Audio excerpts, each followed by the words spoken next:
Waalaikumsalam warahmatullahi wabarakatuh. Syukur alhamdulillah kita ucapkan kehadirat Allah Subhanahu wa taala yang telah memberikan masa dan kesempatan, dan juga selawat dan salam kepada junjungan Nabi kita besar Muhammad Sallallahu Alaihi Wasallam. Yang saya hormati ibu-ibu, para KPM di siang hari ini, di mana pada kesempatan ini kita akan membahas yaitu tentang masalah keuangan, ya, dimana lanjutan daripada pembahasan kita sebulan yang lewat, yaitu masalah pengelolaan keuangan dan perencanaan usaha. Oke ibu-ibu, sebelum kita lanjutkan, kita mulai dulu ya, yel-yel kita sebagaimana yang biasa. Apa kabar ibu-ibu? Alhamdulillah sehat Pak. Apa kabar ibu-ibu? Alhamdulillah sehat Pak. Alhamdulillah. Bagus ibu-ibu yang saya hormati, dimana pada kesempatan ini ada baiknya kita sharing dulu atau kita review istilahnya. Kalau dalam bahasa diklat kami istilahnya review ya. Kita review dulu pembelajaran kita sebulan yang lewat. Jadi dimana sudah beberapa sesi yang sudah kita lalui, tentu ada di situ kendala atau perubahan. Oke ibu-ibu, saya tanya dulu ibu-ibu, ada kira-kira perkembangan atau kendala tentang masalah pengelolaan keuangan dan perencanaan usaha, atau jangan-jangan sudah dipraktekkan? Nggak ada yang mempraktekkan ibu? Belum Pak. Oh, belum ada bu? Belum Pak. Atau sudah dikonsultasikan dengan suaminya atau dalam keluarga? Gimana ibu? Belum Pak. Oke, silakan. Coba dulu ibu, siapa yang bisa? Gimana kira-kira kendalanya bu di masalah pengelolaan keuangan ini di dalam rumah tangga? Nah, misalnya kan kemarin udah kita bahas di situ, kita buat catatan masalah pemasukan dan pengeluaran. Nah, artinya kita harus betul-betul menghitung antara pengeluaran dengan antara pemasukan dan pengeluaran. Nah, artinya harus seimbang. Nah, kemarin kalau nggak salah kan udah ada kita buat catatannya itu. Coba dulu ya.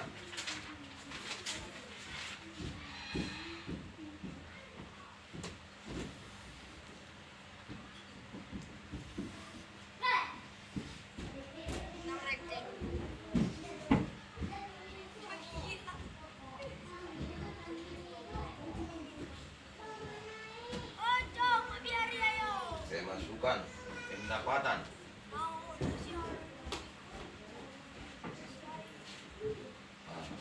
misalnya kan salah upah ibu Lili. Nah, upah Pak Rusli.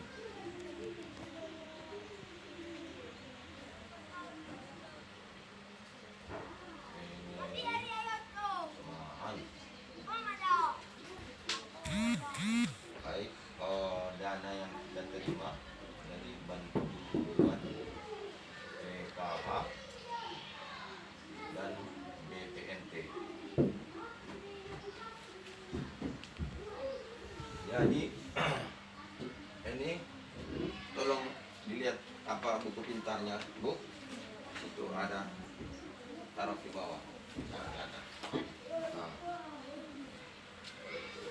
Udah dilihat Bu ya. Ada Nah, di Pak. sini ada pembahasan itu masalah pemasukan, misalnya inilah kita buat dulu pendapatan si istri, si suami berapa. Misalnya Ibu Lili, inilah di istri ya, pendapatan 240.000, sedangkan suami atau Bapak Rusli, contoh nih Bu ya, 200.000. Tambah lagi tadi pendapatan bantuan dari PKH misalnya 450.000. Tambah lagi dari pendapatan BPNT 110.000. Nah, jadi dari pemasukan ini atau pendapatan ini ibu-ibu, misalnya 1 bulan ini, inilah kira-kira pendapatan, baik pendapatan si istri, si suami ya dalam keluarga. Nah, jadi ini harus kita buat perhitungannya lagi, pengeluaran. Nah, pengeluaran.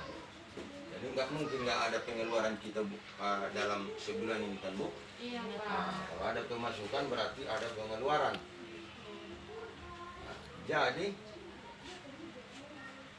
gimana misalnya pendapatan ini berapa ini sih Ibu?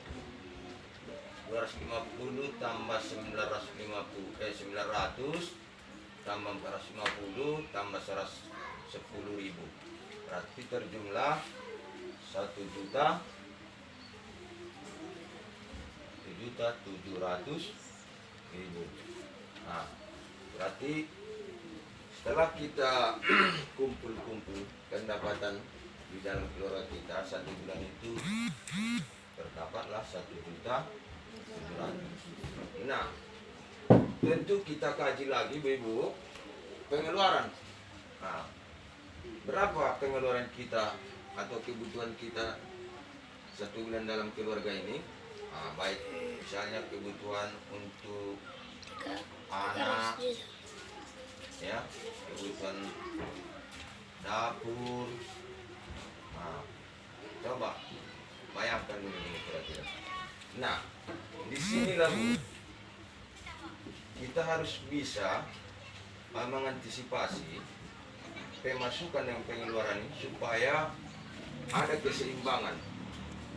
Nah, misalnya kalau pendapatan 1.700.000 paling apa, kalau bisa ini kita kurangi pengeluaran harus 1 juta. Nah, gimana cara? Kalau tidak bisa 1 juta, Bu, kurangi lagi, tambah. Tidak entah 1.200.000. Berarti tersisa lagi berapa lagi tuh Bu? 500 lagi. Sisa 500. Nah, dari sisa inilah mungkin bisa kita sisihkan untuk tabungan. Nah, apa gunanya kita untuk tabungan ini? Supaya ada bekal untuk persiapan untuk ke depan. Nah, kadang-kadang kan nggak tahu kita jauh-jauh ya, ada tiba-tiba ada acara atau ada yang sakit, dari mana kita dapatkan itu kalau nggak ada simpanan kita. Nah, jangan dulu, kalau bisa jangan dulu kita ngutang. Nah, jangan dibiasakan berutang ya, apalagi berutang ke koperasi, ke rentenir. Nah, nggak boleh tuh kalau bisa ya. Nah, sampai di sini kira-kira sebelum apa lanjut ke materi kita ini, ada kira-kira pertanyaan Bu? Coba Ibu, ada lagi? Coba dulu pas itu ada pertanyaan. Gimana caranya, misalnya gimana caranya Pak biar lebih hemat, pengeluaran itu Pak, itu gimana? Coba Bu, ada pertanyaan Bu?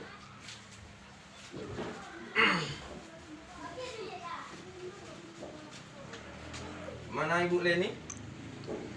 Kayaknya Ibu Leni mau nganti. Hah? Atau mau nyanyi dulu kita Bu? Hah? Nyanyi dulu? Nah, yuk. Biar agak fit dulu, tepuk tangan dulu. 1, 2, 3. Nah, gimana Ibu?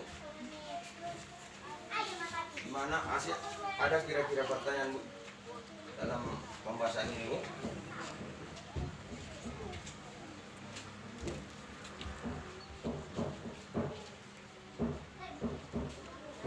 Artinya untuk mensterilkan pengeluaran itu, jangan kita biasakan untuk memberikan jangan kita biasakan belanja hanya untuk sebatas keinginan, cukup sebatas kebutuhan. Itulah paling tidak mensteril atau paling tidak menghemat pengeluaran Bu ya. Nah, misalnya walaupun ada pas lagi berduit, jangan kita langsung berniat cocok ini beli baju, beli sepatu, beli ini segala macam. Jangan Bu, jangan. Tunggu dulu. Kita lihat dulu mana yang paling utama untuk kebutuhan. Itu dulu. Karena kalau kita ikuti kemauan dan keinginan kita ini, nggak ada cukup-cukupnya itu Bu. Tanpa cukup itu, selalu kurang itu Bu. Nah, jadi itulah paling tidaknya kita siasati untuk menghemat ini, utamakan dulu yang wajib-wajibnya aja Bu. Yang wajib-wajibnya atau istilahnya tinggalkan dulu yang sunat-sunatnya gitu. Nah, artinya mana yang paling prioritas itu aja dulu. Jangan selalu kita mengikuti kemauan yang tidak perlu atau yang sifatnya hura-hura. Nah. Gimana Ibu? Masih semangat lagi? Masih Pak. Coba. Apa kira-kira atau ada masukan atau gimana? Kita ini sering-sering Bu ya, tukar pikiran. Nah, tukar pikiran. Coba Ibu.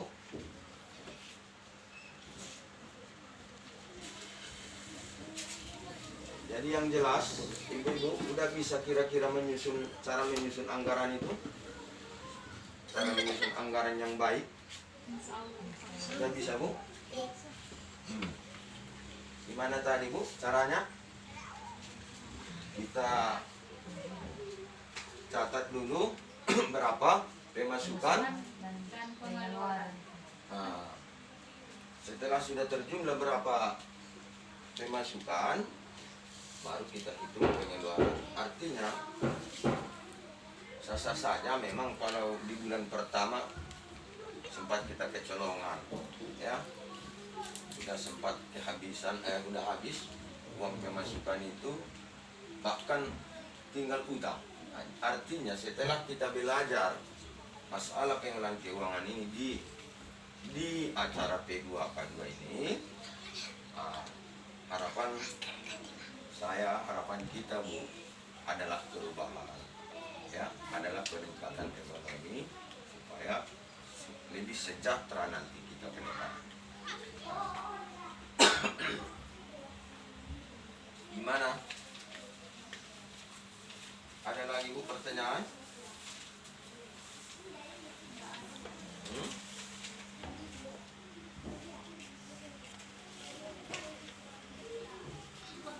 Tengok dulu ada di buku pintar kita itu kan ada di situ catatannya Bu.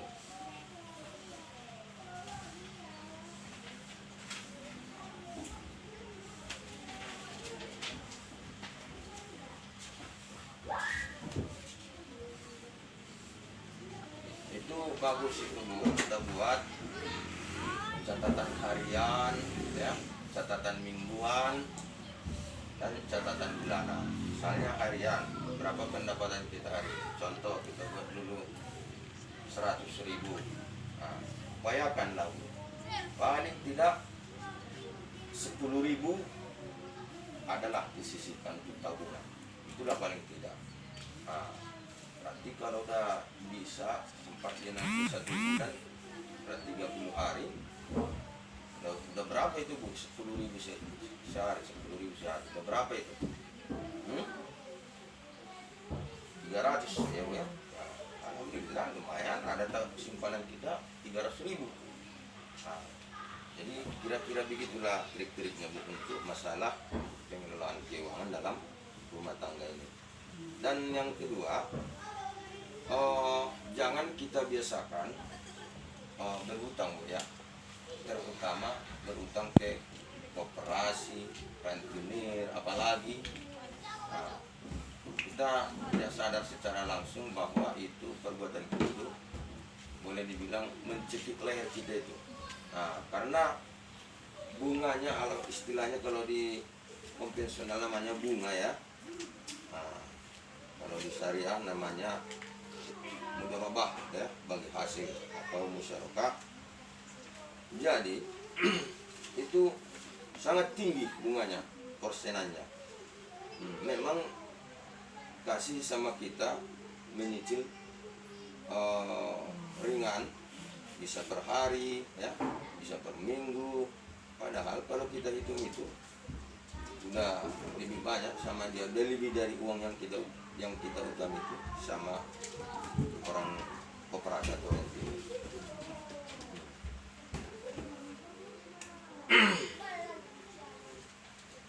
Jadi teringatnya ada ibu-ibu udah sempat berutang ke apa ini, ke rentenir, ke koperasi. Udah pernah Bu? Udah pernah Bu? Udah? Belum Pak. Hah? Belum pernah. Kenapa enggak ini Bu, tertarik dengan meminjam uang koperasi? Kenapa tidak tertarik Bu? Apa alasannya Bu?